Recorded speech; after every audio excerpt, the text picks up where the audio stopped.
ओम शांति। झूठ बोलने के परिणाम देखिए, क्या क्या हानि होती है आपके जीवन में मात्र झूठ बोलने से।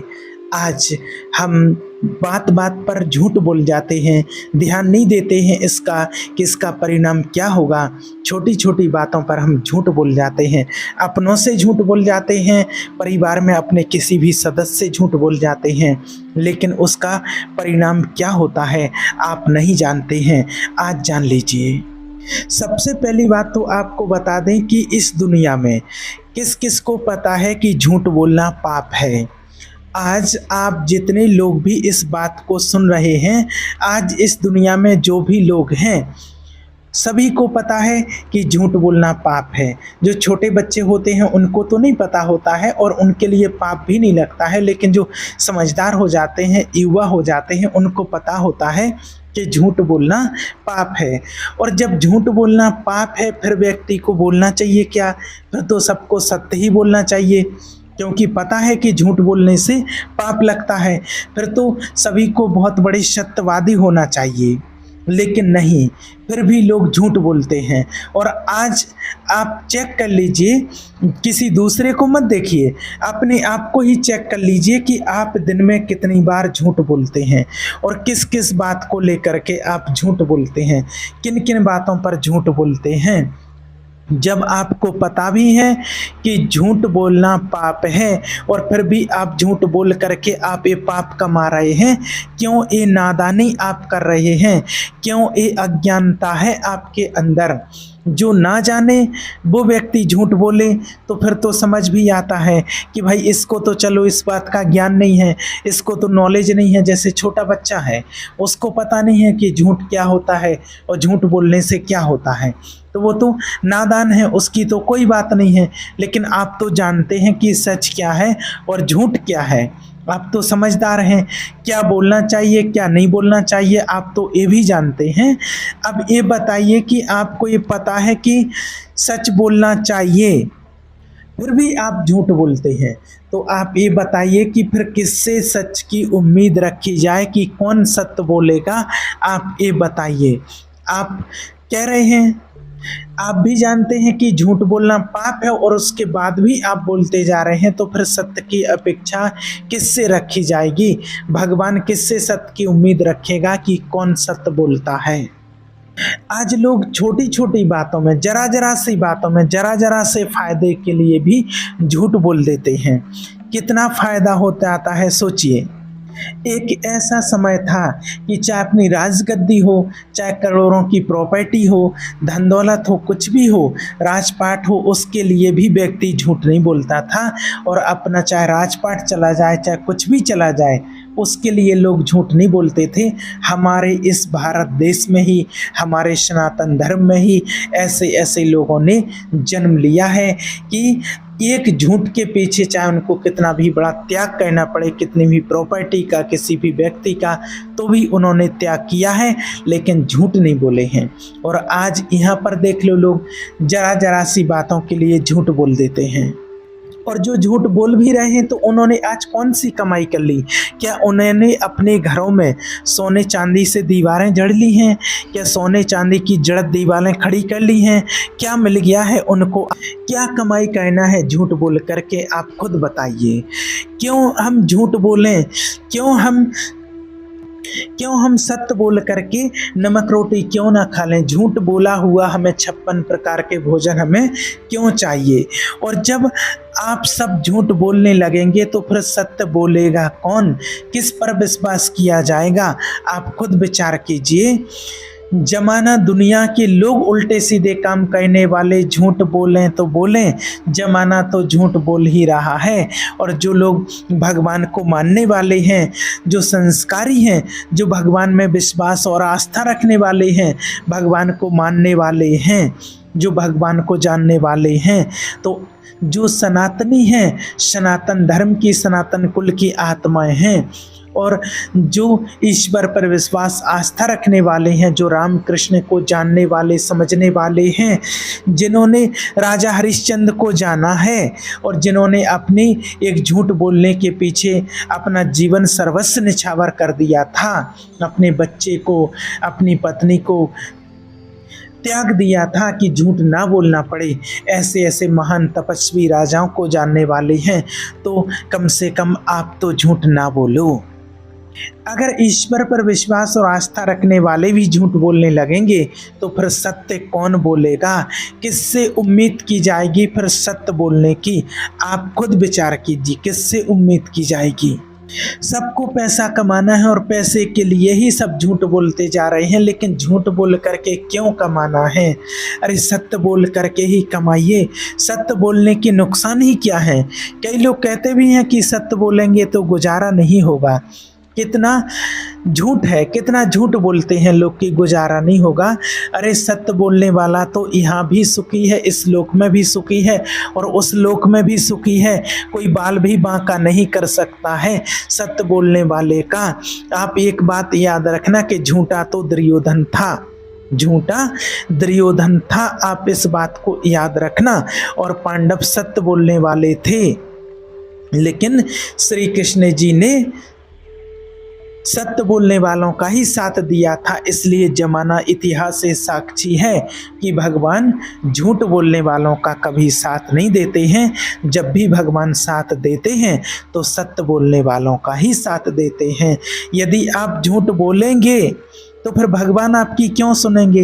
भगवान झूठे लोगों की थोड़ी सुनते हैं। कई लोग कहते हैं कि भगवान हमारी सुनते नहीं, भगवान हमारी बात को पूरा नहीं करते हैं, भगवान से जो मांगते हैं वो देते नहीं हैं। अरे तो भगवान झूठे लोगों की थोड़ी सुनेंगे। आप सत्य बोलिए, सत्य की राय पर चलिए, फिर कैसे नहीं भगवान आपकी बात सुनते हैं? जब आप ही नहीं सत्य बोलेंगे तो फिर कौन बोलेगा सत्य? फिर किससे उम्मीद की जाएगी कि कौन सत्य बोलेगा? आप खुद विचार कीजिए। देखिए, आप सभी ने देखा है और सुना भी है, जब भरत जी आए उस टाइम जब दशरथ जी की मृत्यु हो गई थी, तब भरत जी आए अपने ननिहाल से और अयोध्या लौट करके आए। राम जी को वनवास हो गया था, राम जी वनवास के लिए चले गए थे 14 वर्ष के लिए। इधर पिताजी की मृत्यु हो गई, तो फिर पिताजी का अंतिम संस्कार भरत जी ने किया था, राजा दशरथ जी का। जब भरत जी अंतिम संस्कार कर गए, उन्होंने अंतिम संस्कार कर दिया, तो फिर गुरु वशिष्ठ जी ने एक सभा रखी थी, मीटिंग रखी थी, और उस सभा में पूरा नगर इकट्ठा हुआ। अयोध्या के जो भी नगर मंत्री थे, जो भी सबको इकट्ठा किया और सब लोग एकत्रित हुए। तो गुरु वशिष्ठ जी ने भरत जी से कहा कि बेटा भरत, तुम्हारे पिता के 2 वचन थे, जो 2 वरदान थे, वो तुम्हारी माँ ने उनसे 2 वरदान मांग लिए थे, और वो तुम्हारी माँ को दशरथ जी ने, तुम्हारे पिता ने वो 2 वरदान यानी कि 2 वचन तुम्हारी माँ को दिए हैं। और पहले वचन में ये दिया है कि श्री राम जी को 14 वर्ष का वनवास। तो तुम्हारे भैया राम वनवास चले गए हैं पिता की आज्ञा को मान करके, पिता की बात को मान करके। अब तुम्हारे पिताजी का दूसरा वचन है कि भरत जी को राजा बनाया जाए। तो सुनो भरत, तुम्हारी माँ चाहती हैं तुम्हें राजा बनाना, और तुम्हारे पिता की भी आज्ञा है कि तुम राजा बनो, अयोध्या के तुम राजा बनो।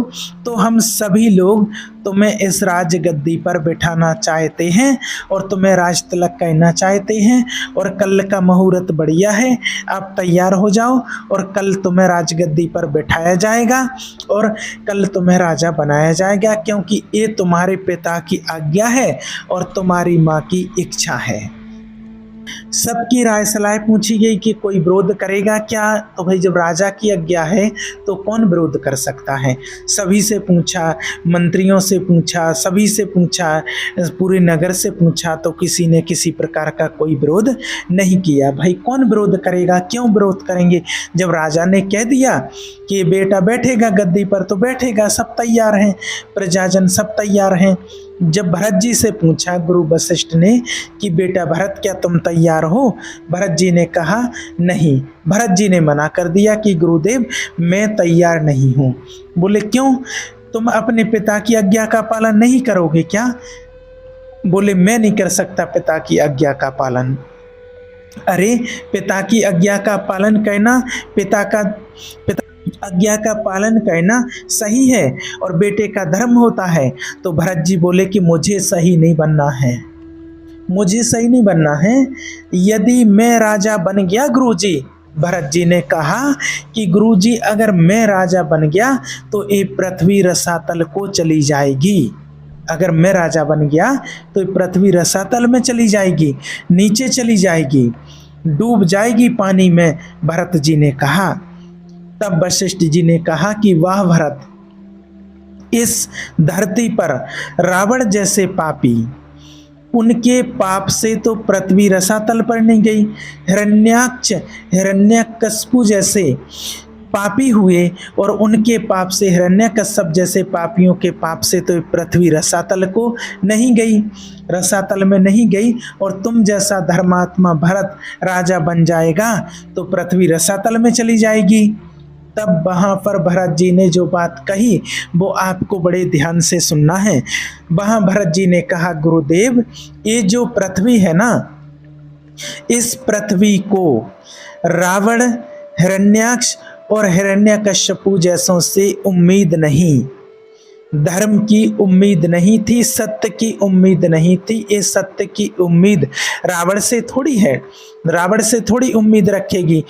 सत्य की उम्मीद हिरण्याक्ष हिरण्यकश्यप से थोड़ी है। लेकिन मैं भरत हूँ, इस पृथ्वी को भी, इस प्रजा को भी सत्य की उम्मीद मुझसे है। यदि मैं भी अपने भाई को वनवास भेजकर और भाई की सत्ता को हड़प लूं, तो जब मेरे जैसे लोग गद्दारी करने लग जाएंगे, मेरे जैसे लोग स्वार्थी हो जाएंगे, तो बताओ गुरुदेव, ये पृथ्वी और ये समाज फिर किस पर विश्वास करेगी, किस पर भरोसा करेगी?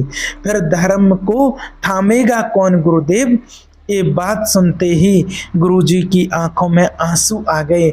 जितने सभासद वहाँ पर इकट्ठे हुए थे और सबकी आंखें नम हो गईं और सब कहने लगे कि वाह, धन्य हो भरत, धन्य हो। याद रखना इस बात के लिए, हम आज दुनिया में हैं तो सत्य की उम्मीद किसी और से नहीं करेंगे। जो सत्य के मार्ग पर नहीं चलते, अच्छे मार्ग पर नहीं चलते हैं, सत्संग नहीं करते हैं, ईश्वर में आस्था और विश्वास नहीं करते हैं, उनसे थोड़ी धर्म की और सत्य की और दया की उम्मीद की जाएगी, उनसे थोड़ी की जाएगी। अगर कोई अज्ञानी व्यक्ति गाय को मारता हो, अज्ञानी है, मार रहा है, तो उससे उम्मीद नहीं कर रहा है कि वो गाय की आरती उतारेगा, वो तो अज्ञानी है, पापी है। लेकिन जो भगवान को मानते हैं, जो भगवान में विश्वास रखते हैं, ईश्वर के ज्ञान को समझते हैं, भगवान की आस्था में विश्वास रखते हैं, जिनके पूर्वज धर्म के मार्ग पर चलते चले आए हैं, सत्य को मानते चले आए हैं, सत्य और धर्म के मार्ग पर चलते आए हैं, तो ऐसे लोगों से उम्मीदें ज़्यादा होती हैं। और उम्मीद किस बात की? कि जमाना झूठ बोले तो बोले, लेकिन आपको झूठ नहीं बोलना है, क्योंकि आप समझने वाले हो भगवान को, धर्म को मानने वाले हो।